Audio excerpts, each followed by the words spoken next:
안녕하세요. 사연 왔어요 톡톡입니다. 구독과 좋아요, 알림 설정 꼭 부탁드립니다. 그럼 오늘의 이야기 시작해 보겠습니다.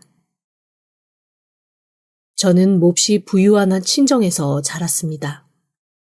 그래서 결혼할 때 남자 쪽 재산이 얼마나 되는지는 전혀 상관이 없었어요. 사랑 없는 결혼을 한 후 평생 그걸 후회하면서 살았던 엄마는 저한테 너만큼은 꼭 사랑하는 사람이랑 살아라. 돈은 모자라면 우리가 해준다. 이런 멋진 얘기와 함께 저에게 돈보다는 사랑을 선택하라고 허락해 주셨습니다. 그래서 선택한 남자였는데 그럼에도 불구하고 반대가 없지는 않았어요. 돈 때문이 아니고 바로 그 남자에게 6살 아들이 있었거든요. 사별을 한 그 남자는 저한테는 너무나 귀하고 소중한 사람이었지만 남들이 봤을 때는 그저 돈 없고 아들 딸린 호라비일 뿐이었습니다. 저 남자의 가족이 되고 저 아이의 엄마가 되어주고 싶다는 생각이 그 당시 저의 생각의 전부였어요. 그렇게 결혼을 했고 결혼 1년 만에 저는 딸을 얻었습니다. 솔직히 딸을 임신하고 내내 저는 아들 녀석을 걱정했습니다. 혹시 마음에 상처를 입으면 어떡하나, 더 나아가 내 딸에게 뭔가 해코지를 하면 어떡하나 하고 말이죠. 그런데 그 어린 게 뭘 안다고, 당시 제가 딸을 낳았을 때 7살 되었던 아이는 저한테 엄마, 제 엄마가 되어주셔서 고마워요. 제가 동생도 끝까지 잘 돌볼게요. 라는 얘기를 하더라고요. 그 얘기를 듣고 어린 게 얼마나 눈치를 보고 이런저런 생각이 많았으면 저런 얘기를 할까 싶어 대성통곡을 했던 기억이 납니다. 그날 결심했어요. 제가 내가 낳은 아이와 내가 키운 이 아들 절대 차등 주면서 키우지 않겠다고요. 그리고 하늘에 한 점 우러러 부끄럼 없는 맹세를 하자면 저는 진짜로 살면서 단 한 번도 이 두 아이를 차별한 적이 없습니다. 오히려 수긋하니 말 잘 듣는 아들한테 훨씬 정이 가고 이리 튀고 저리 튀고 도대체 어디로 튈지 몰라서 신경 쓰이는 딸내미 때문에 속상했던 적이 더 많았지요. 어쨌건 친정에서 넉넉하게 주신 재산 덕에 남편도 편안한 삶을 살게 되면서 저한테 몹시 고마워했고 저는 평생 다른 사람한텐 미안한 말이지만 아쉬운 거 별로 없는 삶을 살았습니다. 그런데 사람이 참 욕심이라는 게 끝이 없더라고요. 평생 바라는 거 없고 아쉬울 거 없다고 생각했던 제 삶에 어느 날부턴가 너무너무 부러운 게 생겼습니다. 바로 손주였어요. 제 아들, 딸은 결혼 정년기가 훌쩍 지났는데도 어디서 그렇게 사람을 못 만나는지 결혼할 생각을 조금도 하지 않더라고요. 제가 이런저런 사람들 붙여다가 선을 보게 해도 영 시큰둥하고 어쨌건 저 둘만 시집장가 보내서 내 팔에 손주를 안겨주면 세상 더 이상 아무것도 바랄 게 없겠다라는 생각이 드는 나날이었습니다. 제가 아무리 결혼을 하라고 해도 사실 본인들이 마음이 없으면 안 하는 거잖아요. 그래서 결혼이 하기 싫으면 어디서 손주라도 좀 낳아서 데리고 오라는 말까지 하던 어느 날 아들이 몹시 수줍은 얼굴로 자기 결혼할 여자가 사실 있다고 고백을 하더라고요. 혹시 머리 위에서 빵빠레가 터지면서 음악이 들리는 경험을 해보신 적이 있나요? 아들이 그 얘기를 하는 순간 저는 정말 머릿속에서 그 빵빠레가 울리는 것 같았습니다. 아니 너는 결혼할 여자가 있으면 진즉에 데리고 와서 말을 해야지. 엄마 이렇게 안달복달 하는 거 알면서 대체 왜 이때까지 말을 안 한 거야? 아니 엄마가 너무 안달복달 하니까. 그리고 엄마는 사실 원하는 게 결혼이 아니라 손주잖아. 근데 사실 요즘 여자들 아이 낳고 싶어 하지 않으니까. 여자친구가 애를 낳고 싶어 하는지 아닌지 그것도 모르는 상황에서 덥석 결혼했다가 어머님 저는 애 안 낳을 거예요 그러면 엄마랑 얼마나 많이 싸우겠어. 그리고 내가 그 사이에서 얼마나 힘들겠어? 이런 생각, 그런 생각, 저런 생각 하다 보니, 야, 이거 결혼이라는 거 덥석 진행할 일 아니구나. 그렇게 생각한 거지. 순간 아찔해져 왔습니다. 아들 말이 맞잖아요. 아, 며느리라고 들어왔는데 자기는 아이 안 낳고 그냥 딩크인지 뭔지 그걸로 살겠다고 하면 저 진짜 네 선택이니 어쩔 수 없지 라는 얘기를 하면서도 너무너무 속이 상할 것 같거든요. 그래서 머뭇머뭇 아들의 눈치를 봤습니다. 그러자 아들이 씩 웃으면서 무슨 반전 있는 이야기를 꺼내놓듯 저한테 이렇게 얘기하더라고요. 자기는 혼수로 아이를 해도 좋다고 생각할 만큼 아이가 좋대. 오자마자 임신부터 하려고 노력할 거니까 어머님 걱정 마시라고. 떡하니 멋진 손주 낳아드린다고 그렇게 전하래. 제가 그 얘기를 듣고 어린아이처럼 손바닥을 치면서 환호성을 올렸습니다. 옆에서 보던 딸이 엄마는 아이가 그렇게 좋냐고 요즘에는 그런 식으로 반응하면 주책 없고 이상한 시어머니 취급받는다고 저한테 한마디 하더라고요. 그래서 제가 이렇게 얘기했습니다. 아니, 아이를 낳고 안 낳고는 본인들 결정이긴 하지만 그래도 가족이라는 거는 아이까지 있어야 완성이 되는 거라고 나는 생각해. 그리고 요즘 같은 저출산 시대에 우리가 키울 돈이 없는 것도 아니고 될 수 있으면 낳아서 우리나라에도 도움되는 게 좋지 않겠니? 아, 진짜 우리 엄마 애국자 나셨네. 애국자 나셨어. 알았어. 그래도 엄마, 나한테는 강요하면 안 돼? 나는 조금 더 싱글 생활을 즐기고 싶단 말이야. 아이고 시끄러. 너도 얼른 시집가서 손주나 데려와. 농담 반 진담 반으로 한 얘기였지만 저는 아들이 결혼할 여자가 있다는 말을 한 그 순간부터 이미 손주에 대한 기대로 가슴이 두근두근거렸습니다.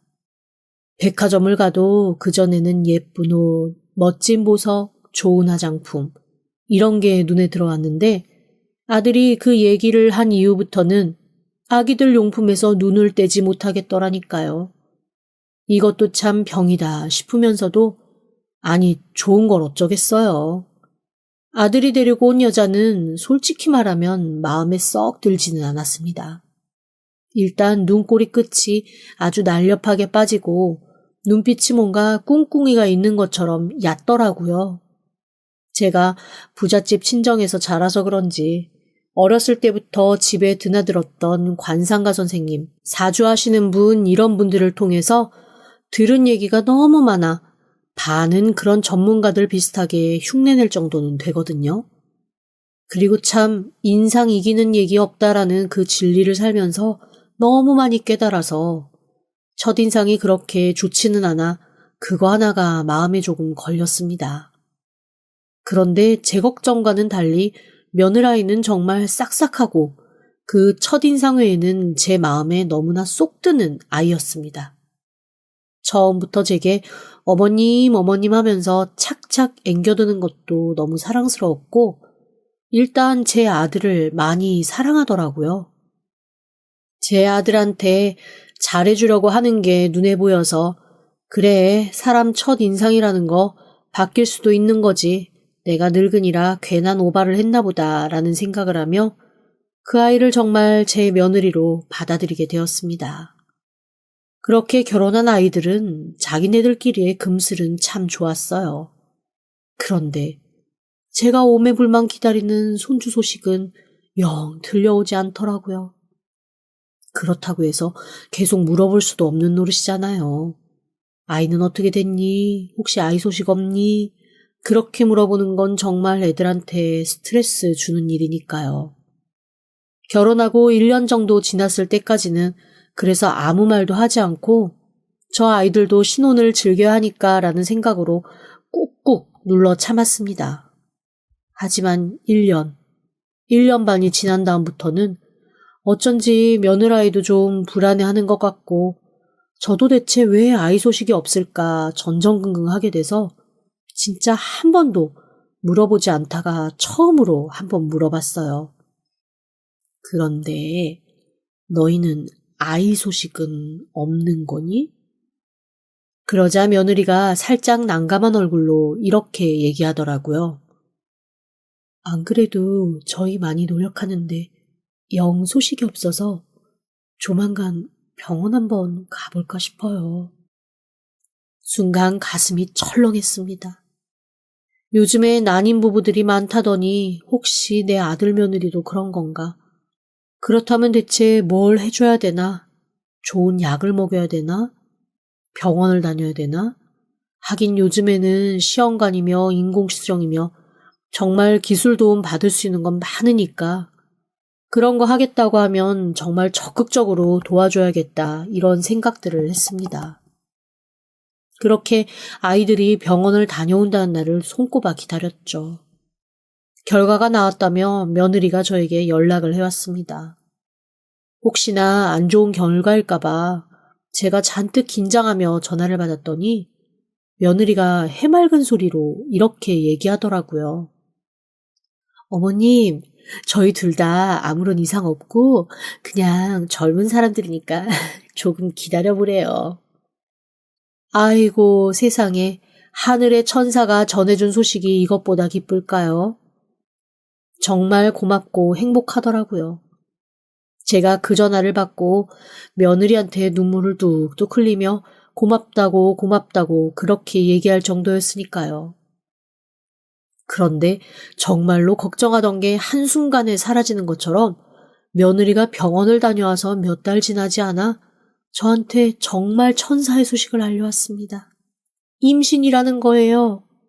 제가 얼마나 뛸 듯이 기뻐했는지 모릅니다. 당시 제 마음으로는 며느리가 어머님 저 이거 주세요 하면 진짜 우주선 타고 달나라라도 가서 거기에서 떡 짓는 토끼라도 잡아다 줄 판이었다니까요. 세상에. 그런데 우리 며느리 착하기도 하죠. 보통 꽤 있고 수가 얕은 아이라면 임신 핑계로 저한테 이것도 사달라, 저것도 사달라, 이것도 해달라, 저것도 해달라 그럴 수 있는 거잖아요. 제가 얼마나 손주를 원했는지 아니까요. 그런데 우리 며느리는 어머님이 이때까지 손주바라고 기도해 주셔서 자기가 임신이 된 것 같다며 자기한테도 예쁜 천사가 찾아온 거 어머님 덕이니 뭐 따로 해주실 거 없다고 나중에 아이 나오면 아이만 많이 예뻐해 주시라고 하는 거 있죠. 아니, 이렇게 예쁜 아이가 어디 있답니까? 제가 그 말에 홀딱 반해서 예단 때도 안 해줬던 5종 보석 세트를 며느리 품에 안기고 말았습니다. 딸하고 아들은 저한테 유난이라고 고개를 설레설레 저었지만 저는 보석이 아니라 보석 광산을 사달라고 해도 사줄 판이었으니까요. 그렇게 애타게 원하던 손주가 생겼고 며느리는 10달간의 순탄한 임신기간을 거쳐 아이를 낳았습니다. 아주 잘생긴 손자 녀석이었어요. 너무 기쁘고 반가웠습니다. 그리고 얼른 손자가 젖만 좀 떼면 딸도 하나 낳아줬으면 좋겠다라는 생각을 했지만 아들이 너무 단호하게 이 사람 임신하고 출산할 때 힘든 거 보니까 아이가 둘은 아닌 것 같다고 저희는 하나로 끝입니다 라고 저한테 냉정하게 얘기를 하더라고요. 어쩌면 내 인생 마지막 손주라는 생각을 하니 더 애틋하고 사랑스러웠습니다. 얼마나 귀한지요. 세상에 내리사랑이라더니 제가 직접 낳은 딸내미보다 제가 뼈를 갈아 넣어 키운 아들내미보다 그 손주가 5만 배는 더 예쁘고 사랑스러웠습니다. 다른 집은 아이를 맡기면 힘든데 왜 아이를 또 갖다 맡기냐라면서 한탄을 한다는데 저는 며느리가 어머님 아이 좀 잠시 돌봐줄 수 있어요 라는 그 얘기를 저한테 일주일에 몇 번씩 안 하면 그게 너무 서운할 정도였으니까요. 오죽하면 신랑이 저한테 지금이라도 낳을 수 있으면 그냥 아이 하나 더 낳으라고 그렇게 얘기를 할 정도였다니까요. 제가 너무 아이를 좋아하니까 말이죠. 그렇게 제 손주는 온 식구의 사랑과 관심을 듬뿍 받고 쑥쑥 자랐습니다. 얼마나 하는 짓도 이쁘고 야무진지 가끔 저한테 할머니, 저는 할머니가 세상에서 제일 좋아요 하면서 달려들 때는 진짜 녹아내리듯 행복했습니다. 연애의 행복보다 5만 배는 더 행복하더라고요. 이렇게 저한테 떡두꺼비 같은 손주 낳아준 며느리는 그것만으로도 이뻐 죽겠는데 아이고 이쁜 짓을 더 하기 시작했어요. 결혼 생각 없다고 계속 저를 피해 다니던 제 딸에게 좋은 남자 있는데 소개를 시켜주겠다고 나서는 거 있죠. 대체 어떤 남자를 소개했는지 글쎄 평소에 남자라면 관심 없다고 야멸차게 모른 척하던 딸이 그 남자는 뭔가가 마음에 들었는지 계속 만나고 좋다고도 하더라고요. 이거 이렇게 가다가는 딸내미도 결혼시키고 또 외손주도 또 얻을 수 있겠구나라는 생각에 가슴이 두근두근했습니다. 제 이 모든 행복이 완벽하게 이루어졌을 때쯤 딱 하나 손톱 및 가시처럼 저를 괴롭게 만드는 일이 생겼습니다. 바로 아들이었어요. 아들 녀석이 대체 뭐에 불만이 생겼는지 영 마음을 못 잡고 뭔가 떨떠름한 듯이 굴더라고요. 몇 번 꾸중도 했습니다. 아들 생기고 마누라가 가정살림 잘하고 뭐 하나 부족할 게 없는데 왜 그러냐는 거였죠. 그러자 아들이 이렇게 얘기하더라고요. 그러게요, 엄마. 제가 뭐 하나 부족할 게 없는데 그냥 요즘은 왜 이렇게 마음이 허전한지 모르겠어요. 너 오춘기 오는 거 아니니?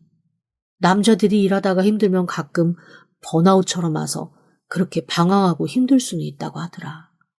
그래도 너는 아빠고 남편인데 그러면 안 되지.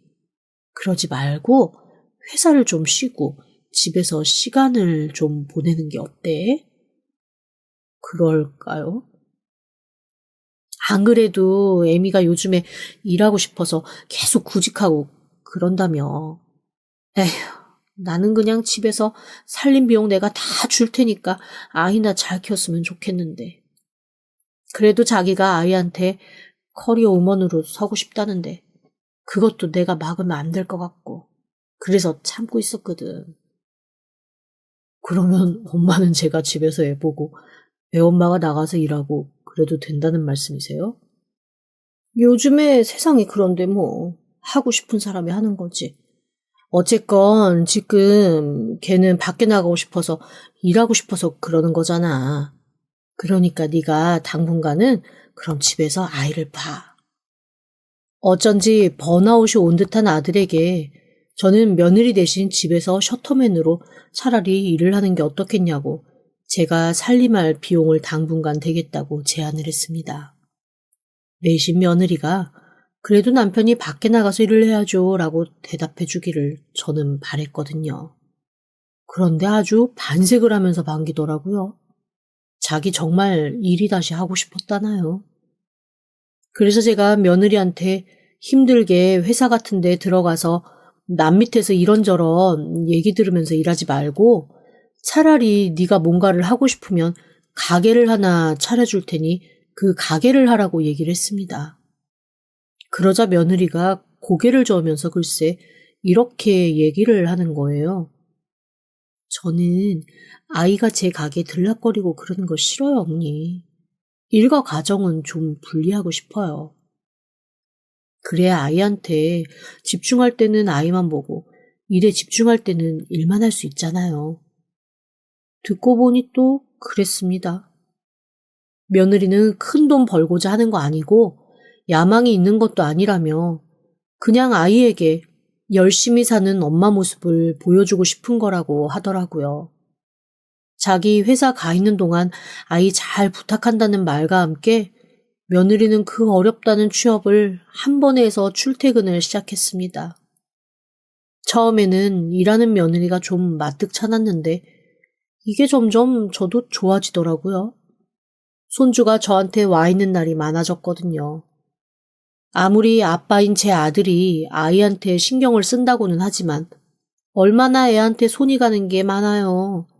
아무래도 할머니나 엄마 이런 여자 손이 가지 않으면 아이가 세수를 한 번 해도 그 꼬질꼬질함이 사라지지 않는 게 참 이게 엄마의 힘이구나 싶으면서도 제가 그 역할을 할 수 있다는 것 자체가 너무 행복하고 좋았습니다.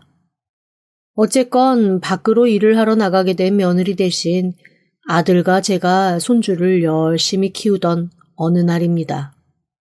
제 인생에 더 이상 굴곡은 없을 거다라는 생각이 들면서 마음이 편안해져 오더라고요.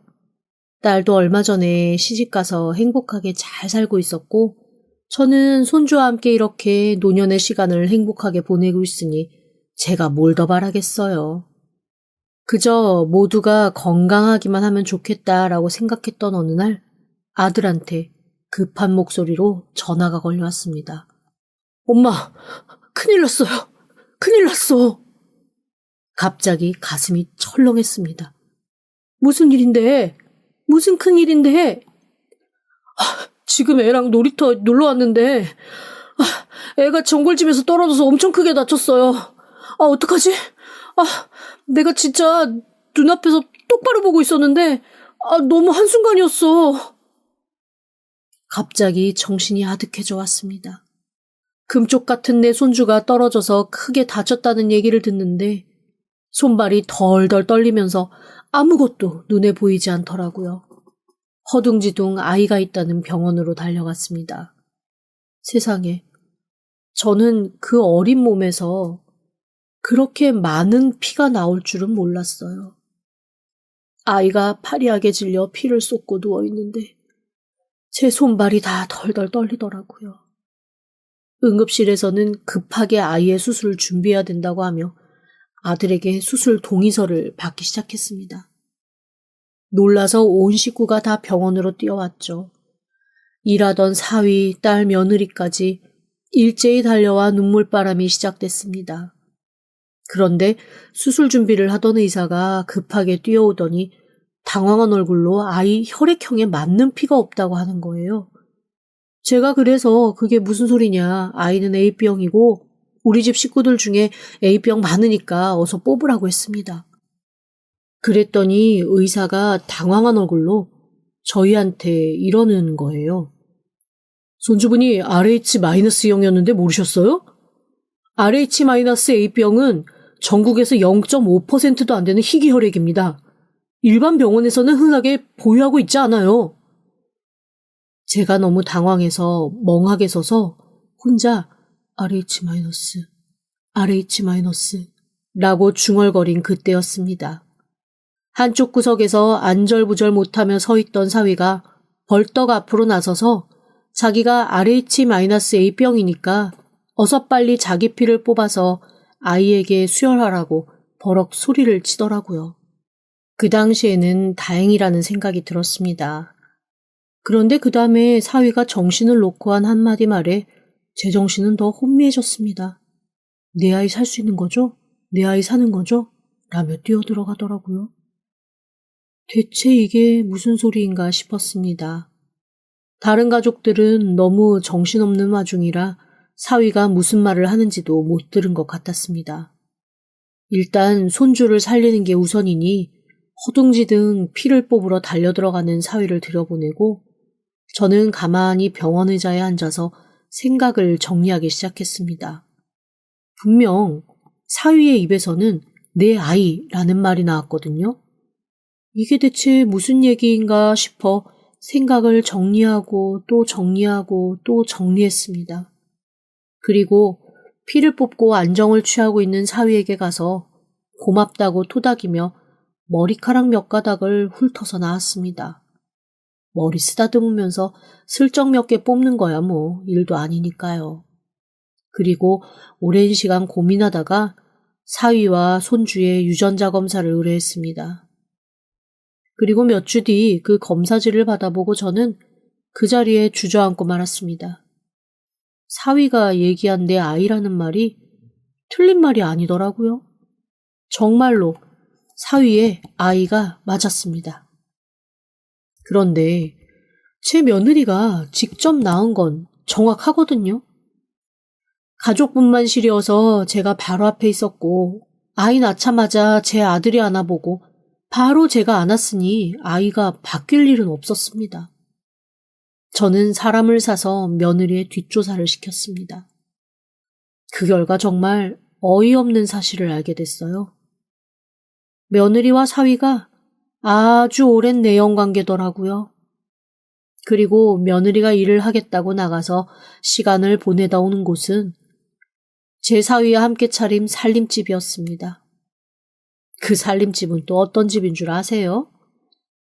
제가 이 사위놈이 영 비실비실한 것 같아서 작은 사업체 하나 차려줬거든요.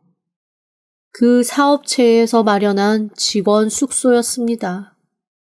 그러니까 며느리는 일을 하겠다고 나가서 아주 당당하게 대놓고 두 집 살림을 사위놈이랑 시작한 거였고, 사위는 제가 차려준 회사 돈으로 며느리한테 월급 주면서 그렇게 며느리와 함께 불륜 생활을 이어나갔던 거죠. 그리고 그것보다 더 충격적인 소식은 제 아들에 대한 거였습니다. 뒷조사를 하다가 아들과 며느리가 갔던 병원 기록지도 어떻게 보게 되었거든요. 며느리가 그걸 숨겨둔 걸 발견한 거죠. 글쎄, 제 아들이 무정자증이었더라고요. 그런데 이 며느리가 그 사실을 자기 남편한테도 저한테도 말을 하지 않았던 겁니다. 그리고 오랜 내연 관계에 있던 그 남자, 즉 제 사위와 아이를 만들어서 제 아들의 아이인 양 낳고 둘이서 희희낙낙 불륜 생활을 이어나갔던 겁니다. 대체 이 모든 사실을 내가 어떻게 받아들여야 하나 너무나 혼란스러웠습니다. 이것들을 그냥 두는 건 제 자존심이 허락하지가 않았어요. 그렇다고 제가 진짜 제 손주처럼 아끼고 사랑했던 그 아이를 제 인생에서 떨어내는 것도 쉽지는 않더라고요. 그래도 제 핏줄이 아닌데 어떻게 끝까지 제가 키우겠습니까? 결국 저는 이 모든 걸 저 혼자 끌어안고 있을 수는 없다고 생각했습니다. 그래서 아이가 아직 병원에 있는 동안 온 식구를 불러 모아 한자리에 모이게 했어요. 말로는 아이에게 피를 줘서 아이를 살린 사위에게 고마움을 표시하는 자리라고 했죠. 제가 큰 돈이라도 쥐어줄 거라고 생각했는지 아주 의기양양 희희낙낙한 얼굴로 와서 사위놈이 앉더라고요. 그리고 그 자리에서 저는 그냥 모두의 앞에 유전자 검사지를 내놓았습니다. 며느리와 사위가 너무나 당황한 얼굴로 저를 바라보길래 이렇게 얘기했습니다. 너희 둘의 아이를 왜 내 아들 아이로 변경시켜서 키우니? 가족 모임인 줄 알고 만난 그 자리가 순식간에 충격과 경악의 도가니에 휩싸였죠. 제 두 아이는 너무나 큰 충격을 받아 아무 말도 못하고 남편은 쓰러지기 직전까지 과호흡이 왔습니다. 하지만 모두에게 숨길 수는 없었어요. 저로서는 최대한 제 가족을 보호해야 했고 어떡하든 그 사기꾼들을 처단해야 했으니까요. 그래서 저는 그 자리에서 아이 병원비까지는 제가 내되 이후로는 일절 아무것도 그 두 사람에게도 해주지 않을 거라고 선언했습니다. 사위 회사도 정리시킬 거라고 말이죠. 그리고 당장 둘 다 이혼 절차 밟으라고 했습니다. 위자료는 꿈도 꾸지 말라고. 만약 불복하면 법대로 처리하면서 아주 사기죄를 단단히 물릴 거라고 했습니다. 처음부터 사기로 작정하고 들어간 결혼이기 때문에 오히려 우리가 손해배상을 청구할 판이지만 그래도 아이로 인해 그동안 기쁨 줬던 거 생각해서 손해배상 청구까지는 하지 않을 테니 조용히 짐 싸서 사라지라고 했죠. 그제야 며느리가 제 앞에 무릎을 꿇고 싹싹 빌더라고요. 어머니, 제가요, 진짜 너무너무 아이가 낳고 싶어서 그랬어요. 어머님도 진짜 아이 원하셨잖아요. 그래서 처음에는 그냥 대리부로 만난 거예요. 근데 이 사람이 언젠가부터 자기가 친아빠인 거 밝히지 않으면 진짜 다 폭로하겠다고 어떡하든 아이를 가까이서 볼 수 있게 해달라고 저를 협박했어요. 자기가 아이 아빠인데 왜 나타날 수 없냐고.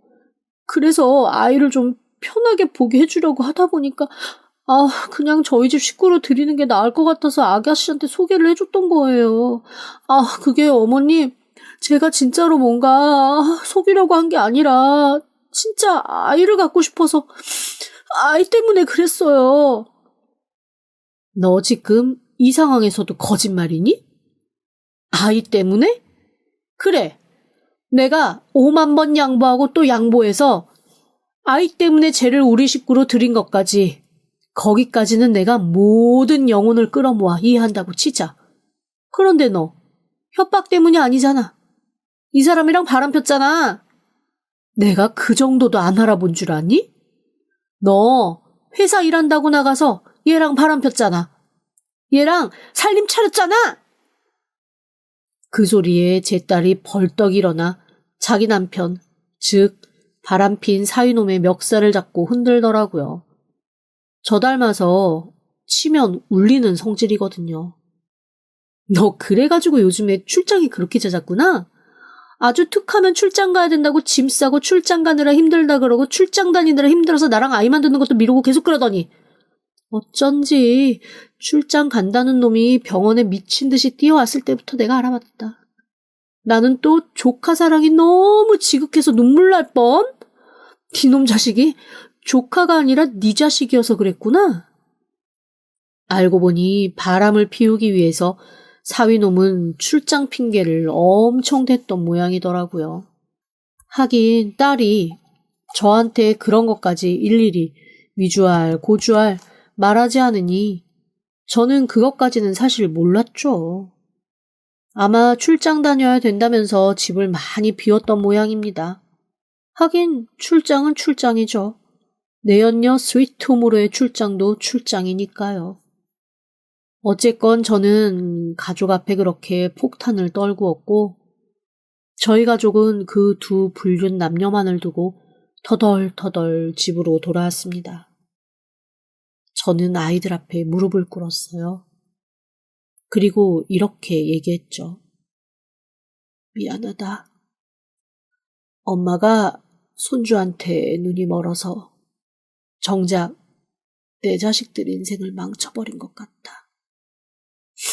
엄마가 너무 미안해. 엄마가 잘못했어. 엄마가 잘못한 게 뭐 있어요? 사기꾼 놈들이 잘못한 거지. 아니야.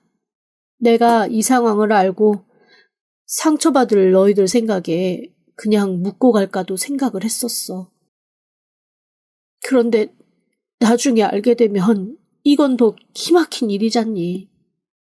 그리고 아예 만천하에 드러내서 망신을 주고 한꺼번에 끝나는 게 낫다고 생각을 한 거야. 그런데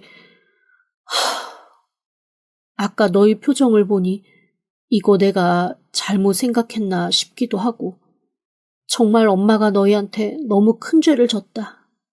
엄마 너무 미안해. 엄마 용서하지 마. 그러자 이 속 깊은 아들놈이 제 손을 꼭 붙잡고 이렇게 얘기하더라고요. 엄마, 저 사실 어렴풋이 짐작은 하고 있었어요. 뭐라고? 제가 왜 회사 그만두고 방황했잖아요. 사실 정기검진 겸 비뇨기과를 좀 갈 일이 있어서 가가지고 이런저런 검사 받으면서 제 상황을 알게 됐거든요. 순간 너무 혼란스러운 거예요. 제가 아이를 낳았다고 하니까 의사는 더 놀라고 혼란스러워 하더라고요. 진짜로 그럴 일이 없는데 라는 얼굴로 저를 바라보길래 이거 뭔가 내가 모르는 안 좋은 일이 있었구나 라는 거 짐작하고 있었어요. 그래서 사실 유전자 검사도 해볼까 말까 엄청 망설였어요. 그런데 엄마가 너무 손주를 사랑하고 좋아하셔서 그냥 나 하나만 참으면, 나 하나만 모른 척하면 넘어갈 수 있겠거니라고 생각했어요. 그래서 그냥 별말 안 했던 거예요. 그런 게 어딨어. 엄마가 더 미안해지잖아. 네 자식이니까 사랑스럽고 좋았던 거지. 엄마가 정말 너무 잘못했다. 엄마가 미안해. 엄마 욕심 때문에 너희 인생을 다 망친 것 같아서 진짜 너무너무 죄스럽다. 그렇게 두 아이와 저는 그 자리에서 서로를 끌어안고 펑펑 울었습니다. 그리고 저는 속으로 결심했어요. 이 사기꾼들, 제 자식들의 눈에서 피눈물을 뽑은 인간들을 절대 용서하지 않기로요. 이 둘은 어떡하든 자기네들이 돈 한 푼이라도 받고 애라도 키우면서 살려면 저희한테 용서를 받아야 된다고 생각했는지 끝도 없이 연락을 해서 용서를 빌고 아이 사진과 동영상을 보내면서 제 마음을 흔들려고 하더라고요. 하지만 제가 또 한 번 냉정하게 돌아앉으면 답이 없습니다. 절대 용서는 없다라는 그 논조를 끝까지 지키면서 정말 땡전 한 푼 안겨주지 않은 채로 두 사람을 저희 인생에서 내쫓아 버렸습니다. 사위에게 차려줬던 회사도 정리하고 그 회사 직원들은 아들 회사로 모두 급여 인상을 해서 흡수시켜 주었습니다. 둘한테 해줬던 집도 다 정리했고요. 아예 처음부터 사기로 행세를 하고 들어온 데다가 핏줄이 섞이지 않은 아이다 보니 법적인 절차는 모두 무난하게 지나갔어요. 이제 다시는 아이들한테 결혼하라고 종용하지도 않고 손주 데리고 오라고 조르지도 않으려고요. 대신 아이를 사랑하는 제 마음을 어떻게 하든 좀 채우기 위해 얼마 전부터 보육원 봉사를 시작했습니다. 그 봉사를 다니면서 보니 세상에 제가 얼마나 헛된 욕심을 부렸는지 알게 되더라고요. 굳이 내 자식 피가 섞이지 않아도 이렇게 사랑이 필요한 아이들이 많이 있는데 내가 진짜 하나만 알고 둘은 몰랐구나라는 생각이 들면서 그 보육원에 있는 10수명 아이들의 할머니가 되어주려 합니다. 제가 가기만 하면 할머니 할머니 하면서 달려드는데 얼마나 사랑스러운지 몰라요. 요즘 아주 그 아이들 보는 재미에 제가 푹 빠져 있답니다. 시간이 좀 더 흘러 제 마음이 가라앉으면 제가 그토록 사랑했던 제 친손주였던 그 아이도 이렇게 웃으면서 볼 수 있겠죠. 아이들에게 말은 하지 않지만 부모 잘못이지 그 아이 잘못은 아니니 언제고 그 아이에게 도움이 필요한 일이 생기면 슬그머니 도와줄 마음은 가지고 있습니다. 어쨌거나 한때 저는 그 아이의 할머니였으니 말이지요. 지금까지 들어주셔서 감사합니다. 구독과 좋아요, 알림 설정은 사연 왔어요 톡톡에게 큰 힘이 됩니다. 지금 바로 구독 부탁드립니다. 그럼 다음 사연으로 또 찾아오겠습니다. 감사합니다.